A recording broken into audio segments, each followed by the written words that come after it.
Welcome, Ukraine War Update today. Ukrainians paid tribute to fallen loved ones on Friday and vowed to fight on to victory, while Russia said its forces were making gains in battle in the east as its invasion entered a second year with no end in sight. At a ceremony on Kiev's St. Sophia Square, a visibly emotional President Volodymyr Zelensky bestowed medals on soldiers, one on crutches, and the mother of one killed. He fought back tears when a band played the national anthem. "We have become one family, there are no more strangers among us." Ukrainians have sheltered Ukrainians, opened their homes and hearts to those who were forced to flee the war, he said in a televised address. "We withstand all threats, shelling, cluster bombs, cruise missiles, kamikaze drones, blackouts and cold. We are stronger than that," he said. "We were not defeated. And we will do everything to gain victory this year." Zelensky was due later to attend an online summit with U.S. President Joe Biden and other leaders of the Group of 7 wealthy democracies, expected to pledge more support for Ukraine and tighten sanctions against Russia. For ordinary Ukrainians who have spent much of the year hiding in bomb shelters and supporting the war effort any way they can, the anniversary meant reflection. "I buried my son who died in military service. I also buried my husband. I think it's very clear to you, I'm on my own now and it's very, very hard," said Valentina Krysin, 75, a shop employee in Kiev. "I wish you a nice, peaceful day, and that such a thing will never be repeated in your lives." Allies around the world showed their support. Ukraine's blue and yellow colors lit up the Eiffel Tower, the Brandenburg Gate and the Empire State Building, and were painted on the street outside the Russian embassy in London. "There will be a life after this war, because Ukraine will win," Paris Mayor Anne Hidalgo said.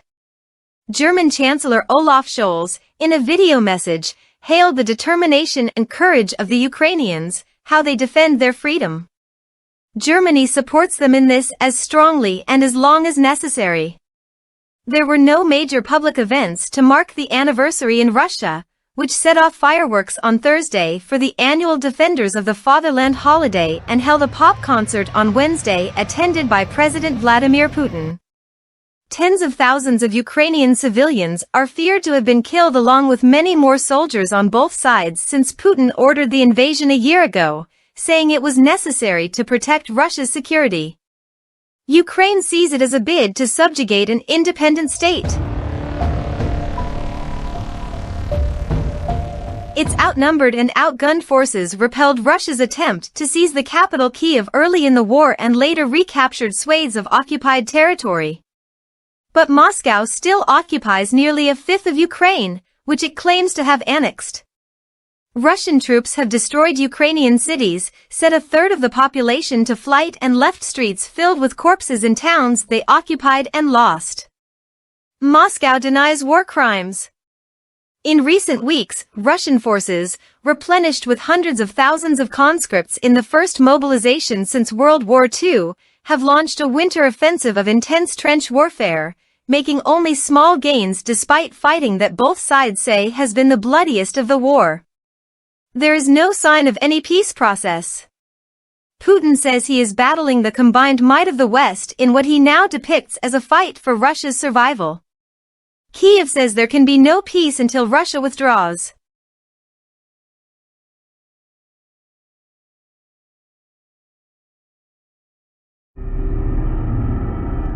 U.S. Army Sikorsk S-97 Raider X.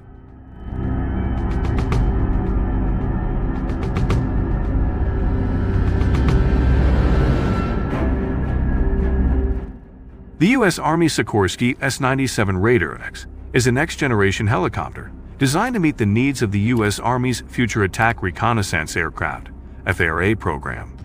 The program is intended to replace the O-58 Kiowa, which was retired in July 2020, and to provide the Army with armed aerial reconnaissance capabilities.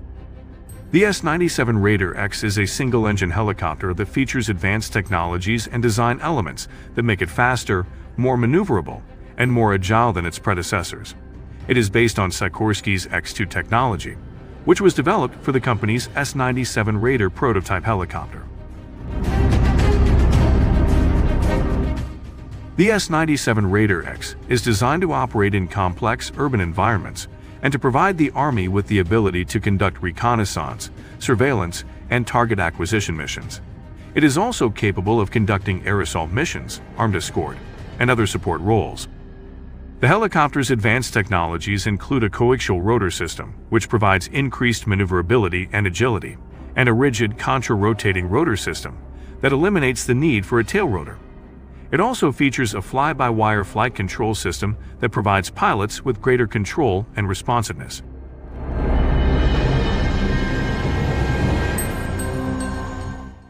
The S-97 Raider X is equipped with a suite of advanced sensors and weapon systems that enable it to operate in a wide range of mission environments. These include a multi-mode radar system, electro-optical and infrared sensors, and a suite of weapons that can be configured to meet specific mission requirements. In addition to its advanced technologies, the S-97 Raider X is also designed to be highly modular and flexible. It features an open systems architecture that allows for easy integration of new sensors, weapons, and other systems. It also has a modular design that enables it to be quickly reconfigured for different mission requirements.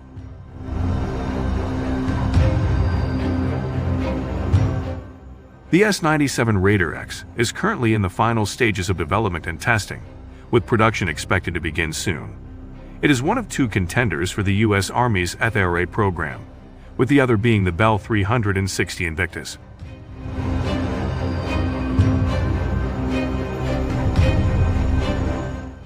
The winner of the FARA program is expected to enter low-rate production by 2028, with procurement starting with 6 helicopters in 2028 and increasing to 30 per year beginning in 2032.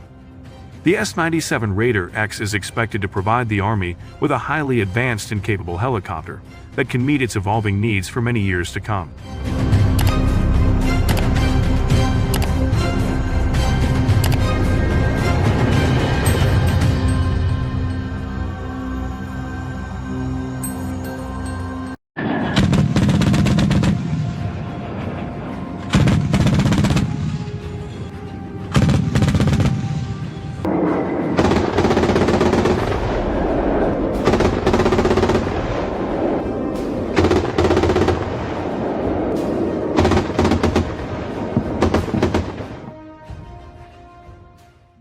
Germany has pledged more Gepard anti-aircraft tanks to Kyiv as Ukraine looks to fend off sustained drone attacks from Iranian-made unmanned aerial vehicles. On February, Andriy Yermak, the head of Ukrainian President Volodymyr Zelensky's office, said Ukraine had secured a new tranche of military aid from Germany, including more Gepards. Berlin will send an additional 2 Gepard, or Cheetah, anti-aircraft guns, along with 6,000 rounds of ammunition. In an updated tally as of Sunday, the German government has delivered 32 Gepard air defense systems to Ukraine, up from the previous figure of 30. A further 5 Gepards are in planning, according to the German government website. The Gepard is an armored, all-weather self-propelled anti-aircraft gun developed back in the 1960s. Made by defense manufacturer Krauss-Maffei-Wegmann, KMW, Gepards have been supplied to countries such as Germany, Belgium, Romania, and the Netherlands.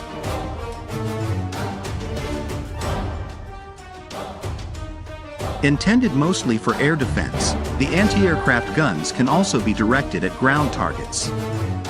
The tracked Gepard, carrying 3 crew members, can reach a maximum speed of 40 miles per hour and has a range of 340 miles.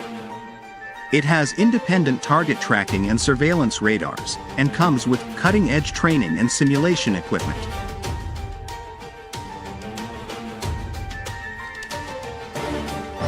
Fitted with 2 35mm machine guns, the Gepard's high off-road mobility and rapid swiveling of the turret enable the extremely short reaction times needed to engage aerial threats. The Gepard shares a chassis with the Leopard 1 main battle tank.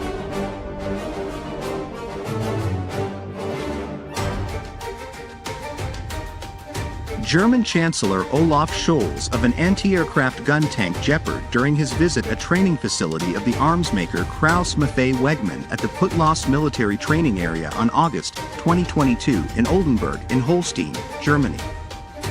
Gepards have been used by Ukrainian forces to fend off Russian drone attacks.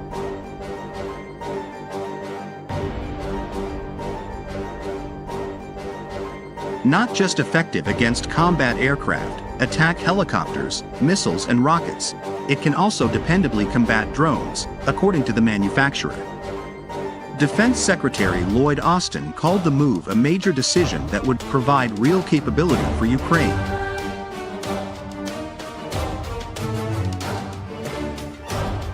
Berlin committed to sending around 50 Gepards to Ukraine, in a move that was considered the first heavy weaponry shipment sent to Kyiv from Germany. The first tranche of Gepards arrived in Ukraine.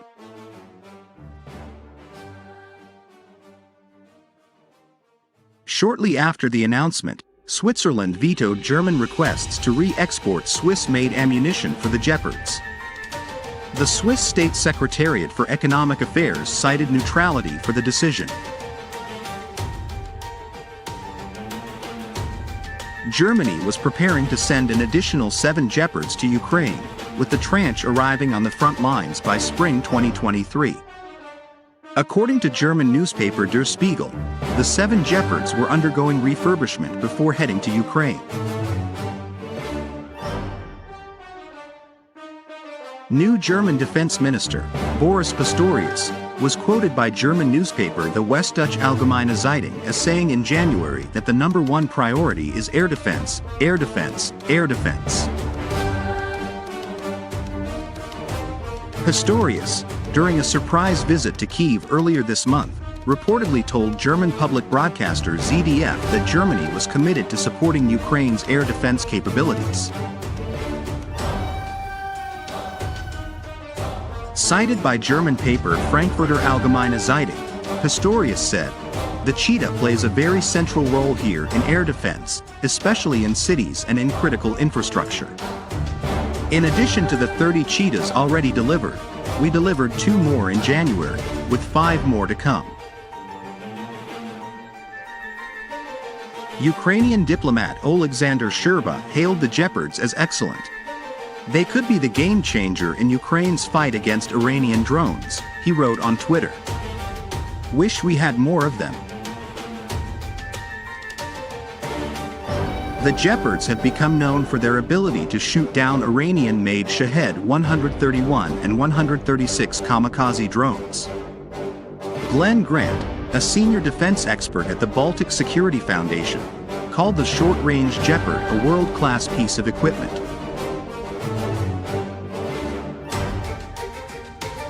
But he previously told that the Gepard's ability to shoot down drones depends entirely upon it being in the right place. "It's a tactical weapon.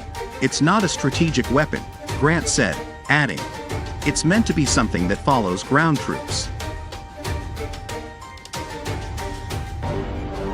You've actually got to place it in the right place, and that means having an understanding of where the enemy is going to fly its drones from and to, because it can easily be out of range," he added. Dr. Michael Knights of the Washington Foundation previously told Newsweek that the Gepard is a far cheaper alternative for Ukraine and NATO than the likes of interceptor missiles. Germany has added a number of Gepard, otherwise known as Cheetah, anti-aircraft tanks to the military aid destined for Kyiv, after sanctioning the delivery of both Leopard 1 and Leopard 2 tanks to Ukraine.